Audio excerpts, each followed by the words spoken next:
చిల్లర పంచాయతీలు ఎందుకే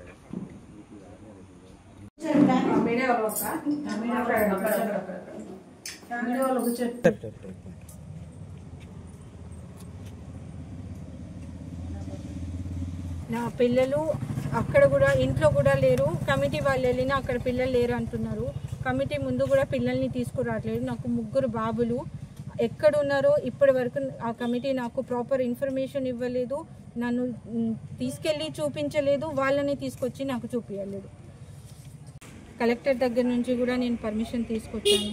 డిఎస్పీ సార్ దగ్గర కూడా నేను వెళ్ళాను. ఇక్కడ నుంచి నేను ఆర్డర్ ఫామ్స్ తీసుకెళ్ళినా అవి చెల్లట్లేవని చెప్తున్నారు. మరి ఆ ఆర్డర్ ఫామ్స్ చెల్లట్లేకుంటే ఈ కమిటీ, ఈ సిడబ్ల్యూసి చైల్డ్ వెల్ఫేర్ కమిటీ దేనికోసం పనిచేస్తుందో నాకు అర్థం కావట్లేదు. అక్కడ హనంకొండలో నేను అప్లికేషన్ పెడితే కేసు నాది ఇక్కడ ట్రాన్స్ఫర్ అయింది.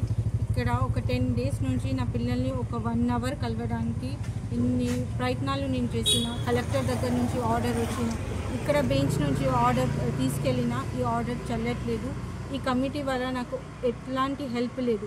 పిల్లల్ని 1 గంట సొంత తల్లిని చూపించడానికి నాకు ఎన్ని కష్టాలు పెడుతున్నారు వీళ్ళు. అసలు ఎన్నిసార్లు చెప్పినా పిల్లల్ని ఒక 1 అవర్ కూడా తీసుకురావట్లేదు, నన్ను చూపించట్లేదండి. డైలీ ఇక్కడ మార్నింగ్ 10 o'clock నుంచి 5 o'clock వరకు కూర్చున్నా ఎలాంటి స్పందన లేదు. ఆ స్పందన ఉన్నా అది ఎఫెక్టివ్గా లేదు. ఎవరు దాన్ని పాటిస్తలేదు. అంటే ఇప్పుడు పిల్లలు చైల్డ్ వెల్ఫేర్ ఆఫీస్లో ఉన్నారా? మీ హస్బెండ్? లేదు, మా హస్బెండ్ దగ్గర ఉన్నారండి.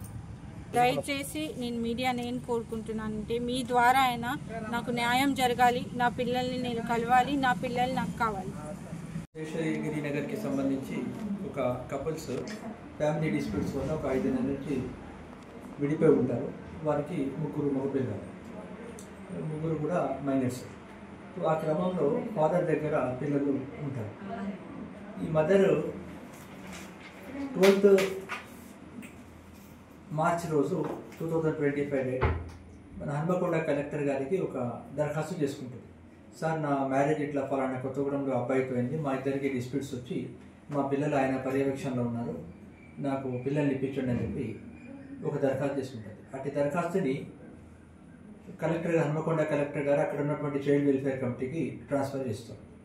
సో అక్కడ చైల్డ్ వెల్ఫేర్ కమిటీ ఈ అమ్మాయిని పిలిపించి డీటెయిల్స్ అన్నీ కనుక్కొని ఇది కొత్తగూడెంకి సంబంధించినటువంటి జిల్లా పరిధి కిందకి వస్తుంది కాబట్టి ఈ మ్యాటర్ని 21/3/2025 రోజు భద్రాద్రి కొత్తగూడెం డిస్ట్రిక్ట్ సిడబ్ల్యూసికి ట్రాన్స్ఫర్ చేయడం జరుగుతుంది. దాని తర్వాత ఈ అమ్మాయి మా దగ్గరికి మొన్న 21/4/2025 నాడు సిడబ్ల్యూసికి రావడం జరుగుతుంది.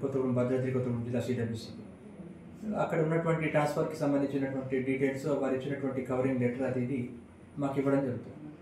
సో ఆ కవరింగ్ లెటర్ని బేస్ చేసుకొని మళ్ళీ మేము హన్మకొండ చైల్డ్ వెల్ఫేర్ కమిటీ తోటి కమ్యూనికేట్ అయ్యి అక్కడ ఉన్నటువంటి డాక్యుమెంట్స్ తీసుకొని ఫైల్ చూస్తే ఒక 5 months నుంచి ఈ ప్రాబ్లం ఉంది, ఈ సమస్య ఉంది, మాకు ఇప్పించండి అని చెప్పేసి ప్రాబ్లం తెలుస్తుంది.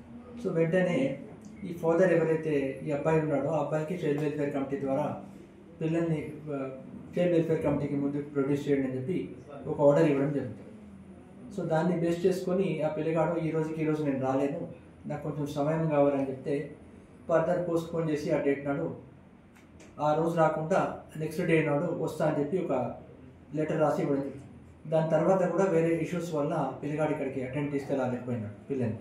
సో ఈ విషయంపై ఈ బాధితురాలు జిల్లా కలెక్టర్ భద్రాద్రి కొత్తగూడెం జిల్లా వారిని అభ్యర్థిస్తే సార్ చైల్డ్ వెల్ఫేర్ కమిటీకి ఒక డైరెక్షన్ ఇచ్చారు. DW గారి ద్వారా ఉన్నటువంటి police department, district welfare office, అలాగే DCP unit, child welfare committee కూర్చొని ఈ విషయంలో పర్సూ చేసి అమ్మాయికి న్యాయం చేయడం. దానిలో భాగంగానే మరలా అమ్మాయికి అబ్బాయికి పిలిపించి ఈరోజు కౌన్సిలింగ్ ఇవ్వడం జరిగింది. రేపు ఉదయం 11:30 పిల్లల్ని వారు తీసుకొని వస్తే ఇక్కడ తల్లితోటి ఆ పిల్లల్ని మాట్లాడించడం జరుగుతుంది. దాని ప్రకారం పిల్లల అభిప్రాయం తెలుసుకొని దాని తర్వాత ఈ డిపార్ట్మెంట్ పరంగా జరిగినటువంటి SIRని బేస్ చేసుకొని CWC ఒక నిర్ణయం తీసుకోవడం జరుగుతుంది.